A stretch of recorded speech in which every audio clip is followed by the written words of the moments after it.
Assalamu alaikum, tumsalie mtume, tumsifu Yesu Kristo. Bwana Yesu asifiwe. Hadha alhabibi kibala moto, na leo tunataka kumalizia kile kipande ambacho tumekiacha cha kanisa la Haya Sofia, vita kuu ya dunia na Imamu al-Mahdi. Fa'udhu billahi minash shaitani rrajim. Bismillahir rahmanir rahim. Wa idh qala Ibrahim rabbi ij'al hadha baladan aminan warzuq ahlahu minath thamarati من آمن منهم بالله واليوم الآخر قال ومن كفل فأمتعه قليلا ثم أضطروه إلى عذاب النار وبئس المصير. الله anasema katika sura Baqara aya 126. Hii ni dua ambayo Nabii Ibrahim alayhi salam aliombea mji wa Makka uwe na amani na Allah aruzuku matunda mengi kwa kundi ambalo litakaa katika mji kama huo, kundi ambalo litakuwa ni muumini Mungu na siku ya kiyama. Mtume wa Allah, nabii mkubwa wa Allah kama huyo Ibrahim alayhi salam aliomba dua na kuweka na sharti kama hilo, man amana billahi wal yawmil akhir, aliweka kigezo sharti kama hilo, na Allah naye akamjibu dua yake kumwambia wa man kafala fa umattihu qalila. Kundi lenye kufuru ambalo litakokaa hapo, kizazi chenye kukufuru kitakokaa hapo, fa umattihu qalila. Allah anasema thumma atwaruhu ila adhabin nar, kisha tutalishukumia katika moto wa jahannam, wa bi'sal masir, na hiyo ni sehemu mbaya ya mtu kufikia. Maana ya aya kama hii, kwa maana mji wa Makka hautakuwa na amani unconditional, unconditional, hautakuwa na amani pasina sharti lolote. Kuna condition ambayo imewekwa katika amani ambayo ipo katika mji wa Makka. Sasa kinachotokea Makka katika dunia ya leo ni mambo ambayo mengi yao ni mambo ya kufuru, maovu yamekuwa mengi katika jazira Arabi, katikati ya Arabu, katika nchi ya Saudia, maovu yamekuwa mengi katika zama kama hizi. Watu wanamwasi Mungu hadharani kabisa, katika sehemu za wazi kabisa. Ukienda katika peninsula bichi, unakuta mambo ambayo yanafanyika sawa sana mambo ambayo yanafanyika katika nchi za magharibi. Kwa hiyo sasa makusudio ni nini ya kusema aya kama hii? Makusudio ya kusema kama aya kama hii na vita kuu ya dunia, kwa maana itakokuja kuleta universal security breach, kwa maana miji kwa mfano kama hata Makka itakuja kuanguka katika kipindi ambacho Imamu al-Mahdi anakuja kujitokeza. Maana yake miji ya pembezoni mwa Makka yenyewe ndio itaanza kupoteza amani. Miji yote ambayo tofauti ambayo iko pembezoni mwa Makka itaanza kupoteza amani yao. Miji yote ambayo iko pembezoni mwa Makka bila shaka itaanza kupoteza amani kabla ya Makka haijapoteza amani katika hilo tukio la kujitangaza Imamu al-Mahdi. Hiyo ndio makusudio yetu. Kwa hiyo tunasema kwamba hii vita kuu ya dunia ya nyuklia inaenda kupoteza amani ya dunia nzima. Inaenda kuangusha usalama na amani ya dunia nzima kwa kutokea jambo kama hilo, jambo ambalo litaifanya dunia nzima iingie katika machafuko, iingie katika mauaji kama vile ambavyo vinatokea katika ardhi ya Gaza.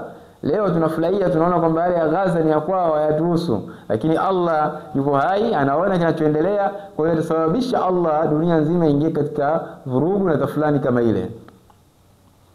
Ndio jambo ambalo liko mbele yetu na halina muda mwingi. Tunatarajia, Allah ndio anajua zaidi, ndani ya miezi minne pengine wataanza kutumia silaha za nyuklia katika vita ambayo inaendelea duniani sehemu mbalimbali, Arabuni huko pamoja na kule Ukraine.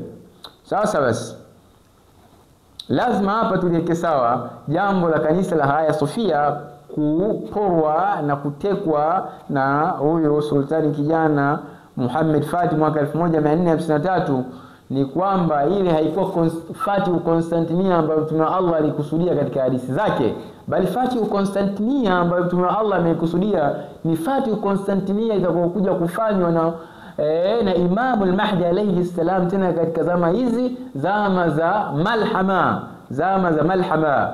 Kuna mashabiki vipofu kindakindaki wa dola ya Ottomani na serikali ya kipagani ya Uturuki ya sasa inayoongozwa na Rajab Erdogan, wanasisitiza kwamba Fatih Constantinia tayari shafanywa na Muhammad Fatih, kwa hiyo hakuna Fatih Constantinia nyingine. Sisi tunawaambia chukueni wa uchafu wenu alafu nyongeni kwenye rizla, alafu vuteni wenyewe uwazuru wenyewe bangi ambayo mnaitengeneza wenyewe.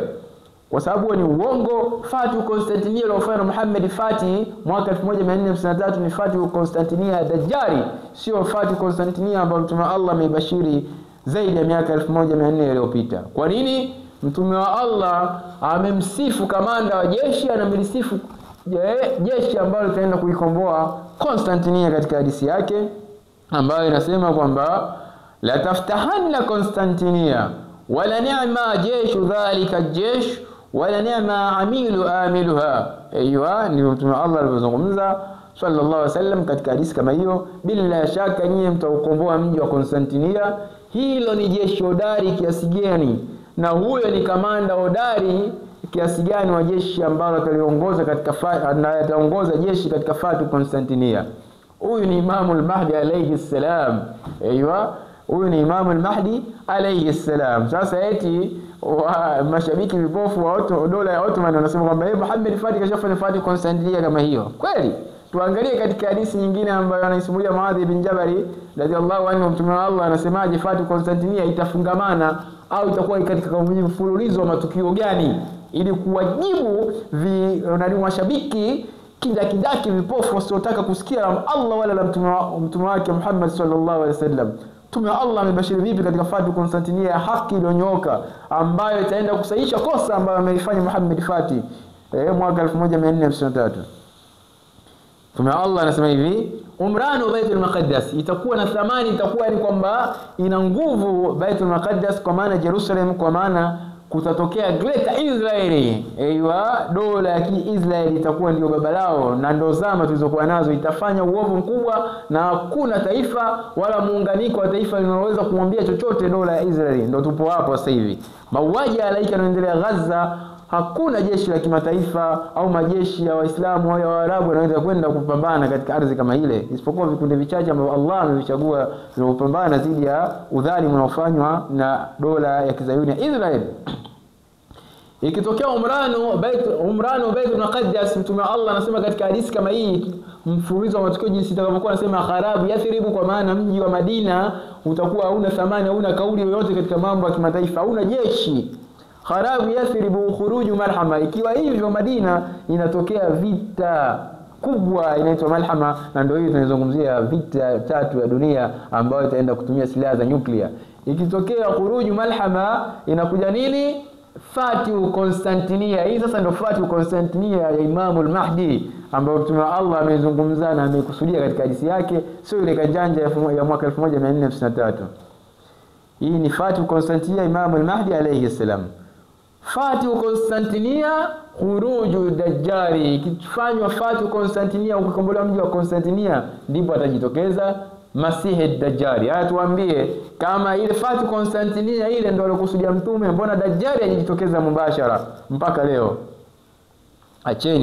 Acheni kupotosha watu alafu mkajifanya kwamba nyie kwamba eti mna Uislamu wa kisawasawa. Ni uongo. Kwa hiyo kama ameweza kufoji hadithi ya Mtume Allah hadharani pasina kumwogopa yote, bila shaka pia anaweza kufanya jambo jingine ovu kama lile la kupola kanisa na kulifanya kuligeuza kwa msikiti kwa dhulma pasina ya kufuata maandiko. Anatumia bendera ya Uislamu kufanya jambo ambalo sio la Kiislamu.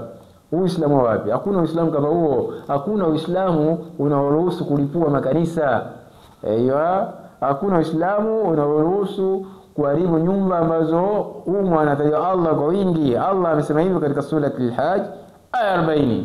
Kwa hiyo tunatarajia huu mtazamo wetu sio lazima ukubaliane nao, kwa sababu Imam al-Mahdi atakuwa ni mtu ambaye amepewa fiqh, elimu ya sheria ya takriban kama watu 10, maulama 10. Kwa hiyo bila shaka atalitambua hili kwamba jambo hili sio la kisawasawa, jambo hili alifati fiqh ambayo imekuja katika Qur'ani ambayo inatoa mwongozo kwamba nyumba za ibada ziheshimiwe. Kwa hiyo atalirudisha kanisa kama hilo kwa wenyewe wenye umiliki halali kabisa, ambao ni Wakristo waliotumia mali zao, waliotumwaga damu zao, waliomwaga jasho lao mpaka kujenga kanisa kubwa kama hilo la Hagia Sophia.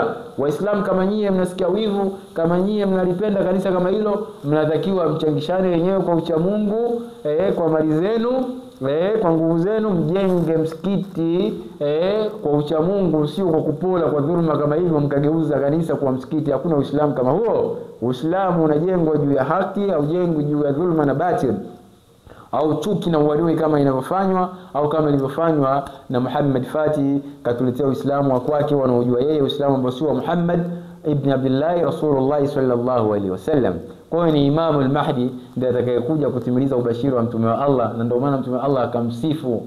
Hajamsifu kizembe, bali amemsifu kuashiria kwamba huyu ndiye atakuwa haswa niliyemkusudia. Kwa hiyo ndivyo itakavyokuwa, na hiyo ndio hali halisi ya dunia tunayoishi leo. Kwa maana matukio kama haya hayako mbali akhi. Tunatarajia sisi Imam al-Mahdi atajitokeza mwaka 2026 mwezi Muharram, kwa maana tuna miezi takriban sio zaidi ya 10. Sio zaidi ya 10 Imam al-Mahdi tutakuwa naye katika dunia kama hii. Tunaomba Allah tuwe na uhai huo, Allah tunusuru tuweze kudiriki kumkuta Imam al-Mahdi, tumsaidie Allah tunusuru na tuweze kudiriki nuzul Isa ibn Maryam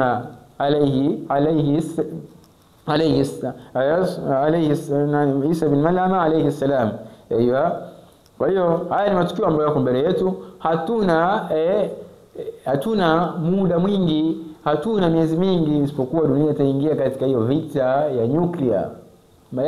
Majuja ambao ndio waendeshaji wa vita ya nyuklia wanajua wenyewe kwamba kuna jambo kubwa linatakiwa kutokea. Cha ajabu tunashangaa na zuoni za maizi hawajui kabisa dunia iko katika zama gani. Mtu mpaka ukimwambia Majuja amefunguliwa anashtuka kwa afa mkatalia. Allahu akbar. Inna lillahi wa inna ilaihi rajiun. Hadha kana al-habibi Baramoto. Follow me TikTok, Instagram, Facebook. Subscribe me YouTube. Ila likai bi idhnillahi ta'ala. Wassalamu alaikum wa rahmatullahi wa barakatuh. Afwan.